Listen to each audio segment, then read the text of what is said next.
Book 1, Chapter 3, Faith at Rock Bottom. At the risk of wearying you, may I remind you of the principle upon which these studies are based. It is that in the book of Deuteronomy there are words which are central and fundamental to the discipleship of Christ. These words are spoken not incidentally and dispensationally, but essentially and universally. They were true then, and they are true now.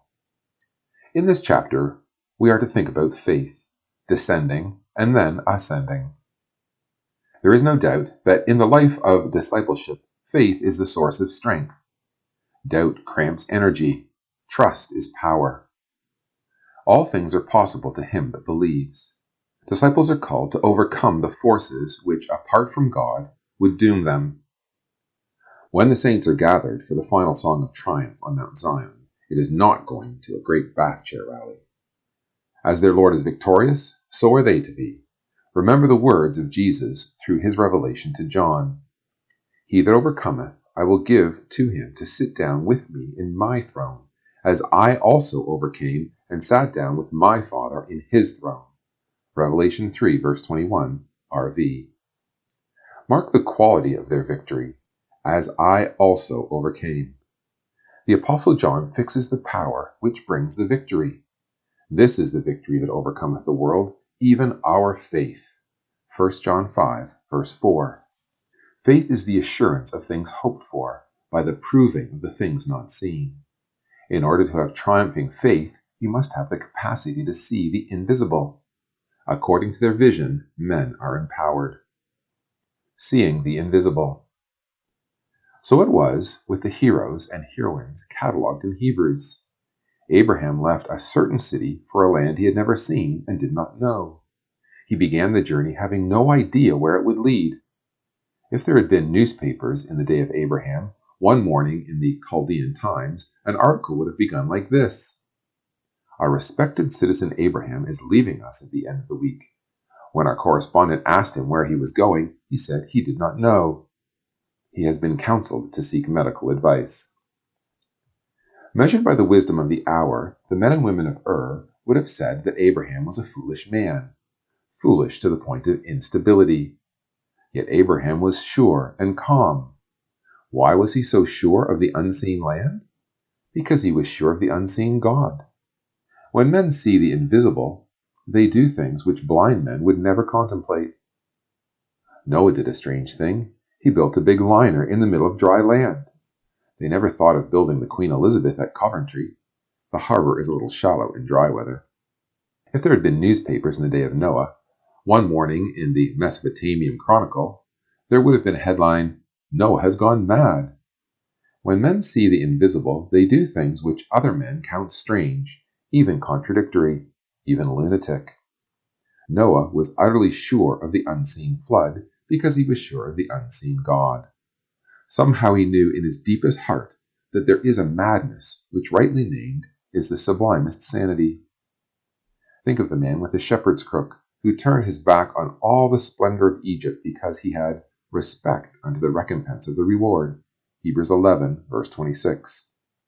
Somehow he was sure there is infinitely more value in the Messiah's reproach than in the honor of Pharaoh. He endured as seeing him who is invisible. Verse 27. He knew that sin has a short season, measured by the calendar of heaven. Think of the man of Tarsus.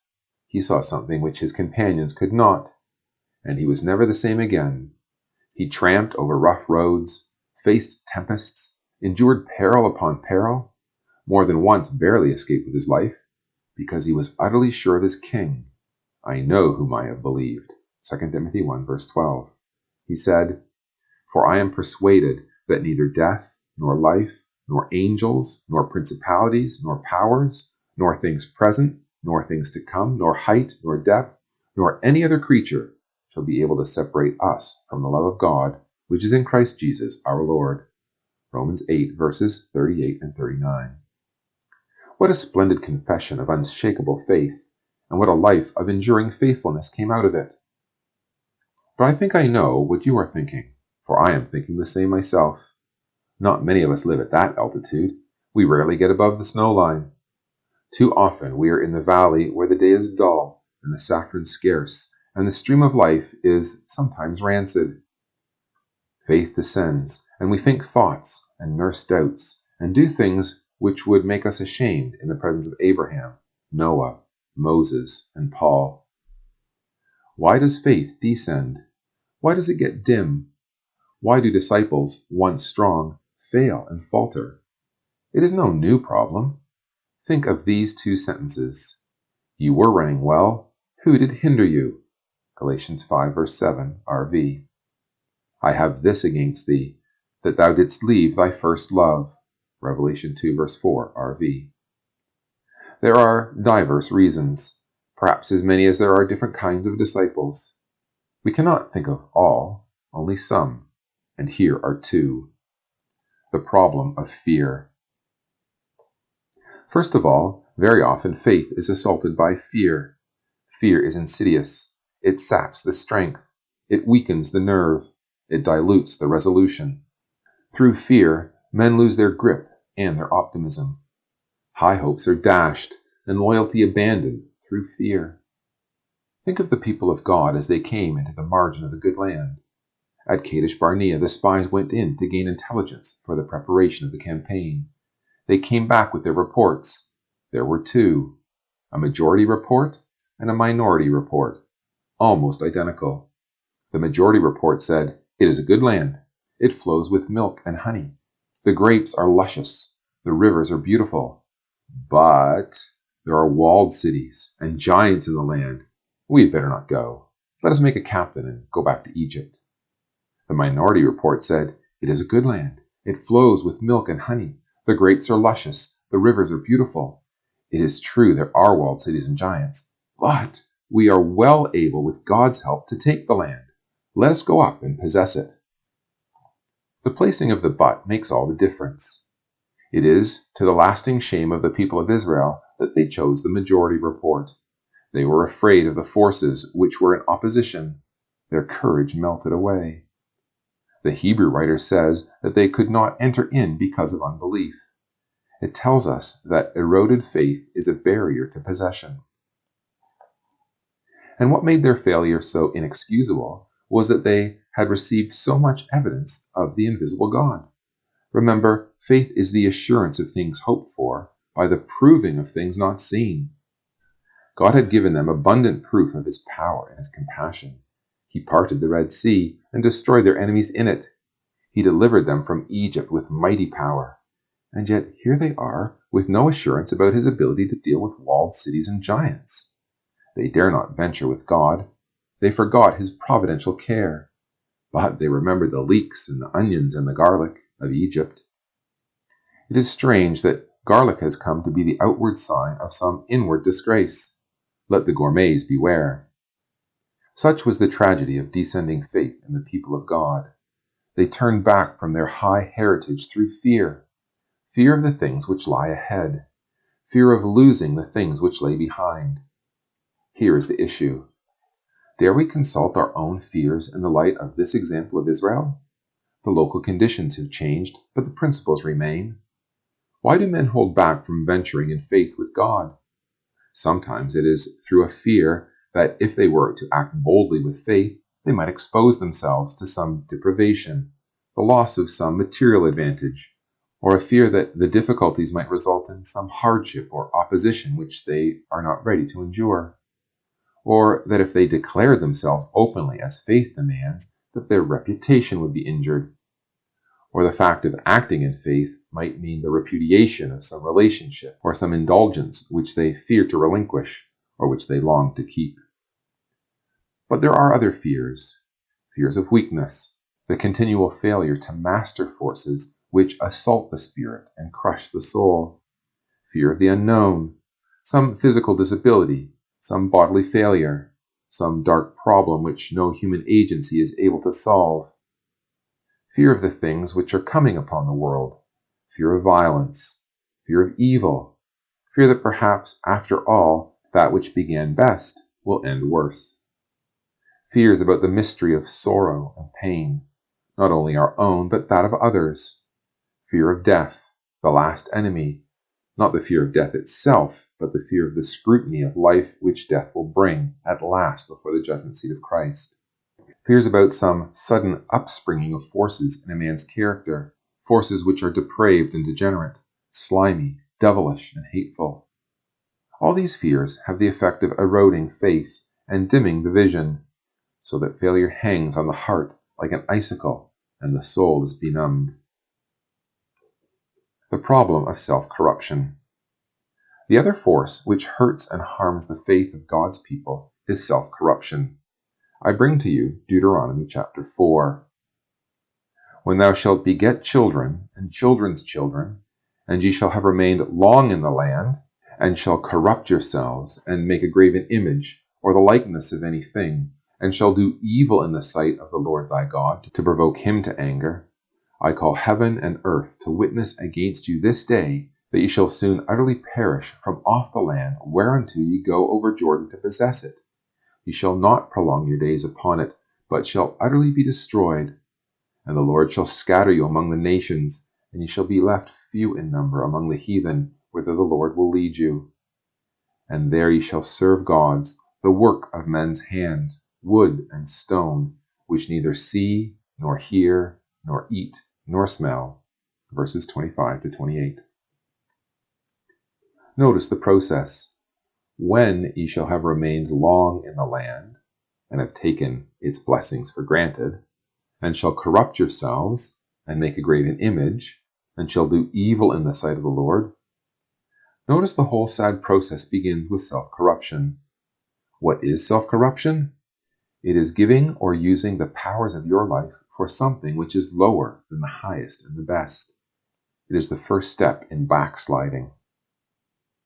When a man takes his eyes from what he knows is the highest and is satisfied with something lower, be the distance ever so small, his faith is on the decline. It is not the situation of having the ideal and falling short of it. That is one thing, but it is not self-corruption. When a man corrupts himself, he puts something lower as his idea of what God is and what God requires. When he is corrupted, he thinks falsely of God, and so the next step is upon him. He is making an image. He is making God after the pattern of his own ideal, and at last he does some evil thing which at the beginning he never intended to do. It starts ever so slightly with the first cooling of the passion, the first diminution of our loyalty to Christ, the accepting of a compromise, the coming to terms with sin which most easily besets us.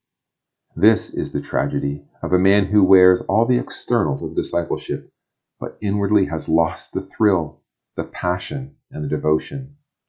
He is content with the self-invented God because it is really a projection of himself into immensity, a magnification of his own thoughts and his own desires, a God made in man's image.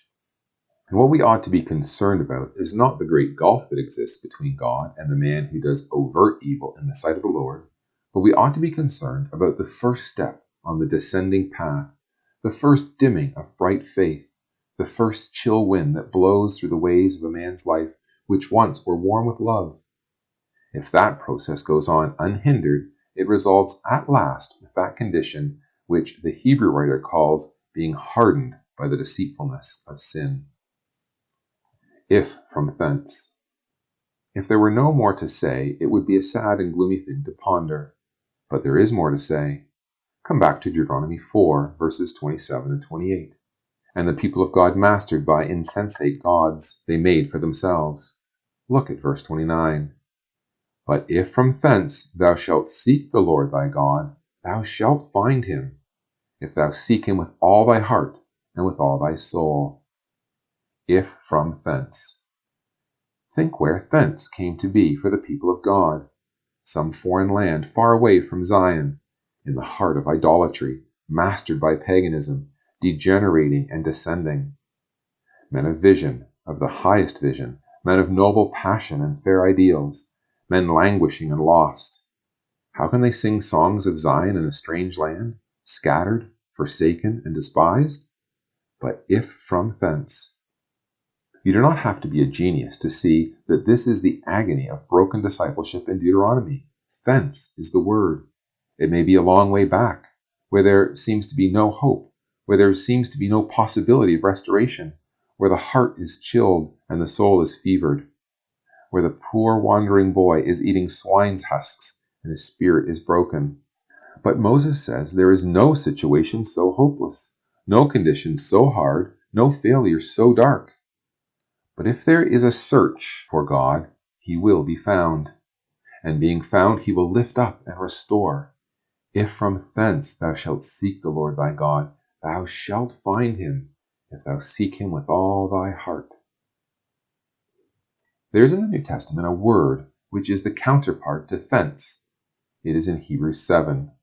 Wherefore he is able to save them to the uttermost that come to God by him, seeing he ever liveth to make intercession for them. Verse 25. The word is uttermost. Uttermost looks back to the deepest place of failure. It expresses the power to find the broken ones wherever they may be. Uttermost. It means that his priesthood descends deeper than the deepest sin, penetrates every barrier, removes every impediment, heals every wound, and finds the forsaken and the weary, though they be fear-filled and sin-laden. It finds them and carries them through the tempest and over the rugged mountain to the place of succor and safety. How beautiful upon the mountains are the feet of him that bringeth good tidings, that publisheth peace, that bringeth good tidings of good, and publisheth salvation, that saith unto Zion, Thy God reigneth. Isaiah 52, verse 7. Then, because God reigns, the broken soul knows that he is not forsaken. It was from thence that the wandering boy came to himself and said, I will arise and go to my father, and will say unto him, Father, I have sinned against heaven and before thee. Luke 15, verse 18. Have you noticed he was never able to finish that sentence? The sentence was interrupted by the Father's embrace and his loving welcome. The plan to be a slave instead of a son was hushed and ended by the ministry of restoration, if from thence. Come back to those things we thought of at the first, the fears which rack our souls and twist our hearts, the depths of life, suffering and weakness and failure, the sorrow and the perplexity, the frightfulness which fills us with heart failure, the mastering power of self and sin which cripple us and fill us with foreboding, the disappointments, the fellowship, once joy-filled and now soured and saddened. What can we do as faith descends and the spirit sinks into depression? The everlasting arms. I bring you to Deuteronomy 33, verse 27, and the great song of Moses once again. The eternal God is thy refuge, and underneath are the everlasting arms. It is that sentence to which we must now set our minds and hearts this day. Let us enjoy a bit of exposition. In this sentence, the word for God is the Hebrew Elohim, in this particular case, standing for the unfathomable and immeasurable power of the Most High. The intensive Hebrew plural word speaking of might and majesty. There is a difference between the words eternal and everlasting in this sentence. The word translated eternal here, kidem, has the meaning of being in the front, whether it be place or time. Inferentially, it means the place of the sunrise, or the place where the day starts. It is a word which, though it speaks of the forepart, looks back to the start. It would be true to the Hebrew, so I gather, if we translated it, the God of old is thy dwelling place.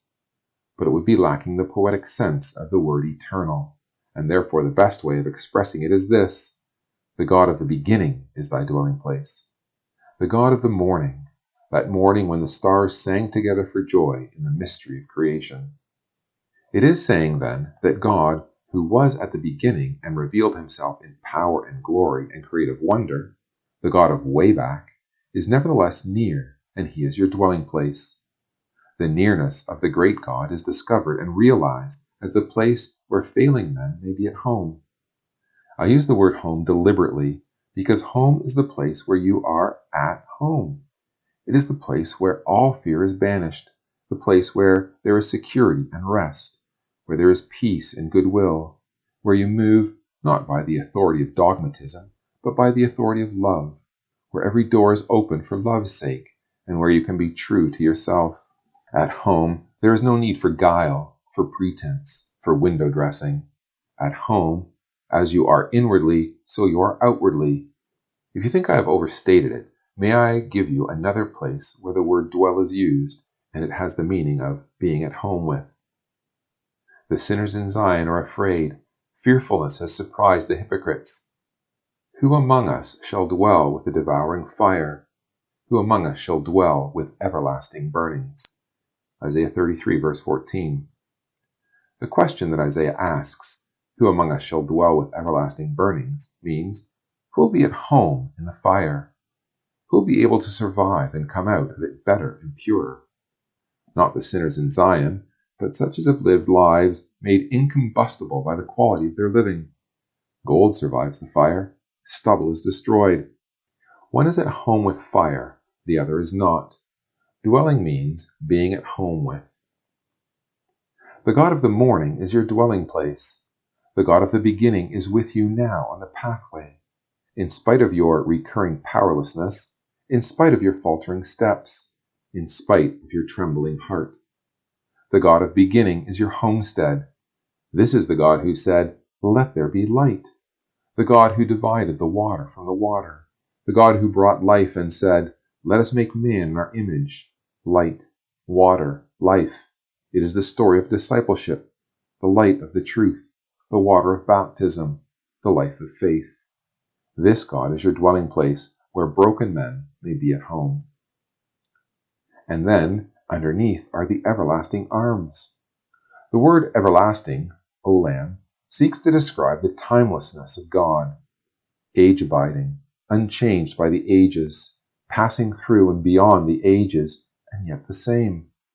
Violating the calendars and almanacs, it means, as well, the vanishing point, where the line passes out of sight, the concealed, that which lies beyond the uttermost effort to follow and understand, where thought and imagination are halted, something so broad and extensive as to be always outside of human experience and human endeavor, broader than the broadest reaching of human hands and hearts, deeper than the deepest descending of human frailty, everlasting, the strength unlimited, the enclosing power, the infinite tenderness of the God of the morning. Now think of underneath. This is the only place in the Bible where we find the word.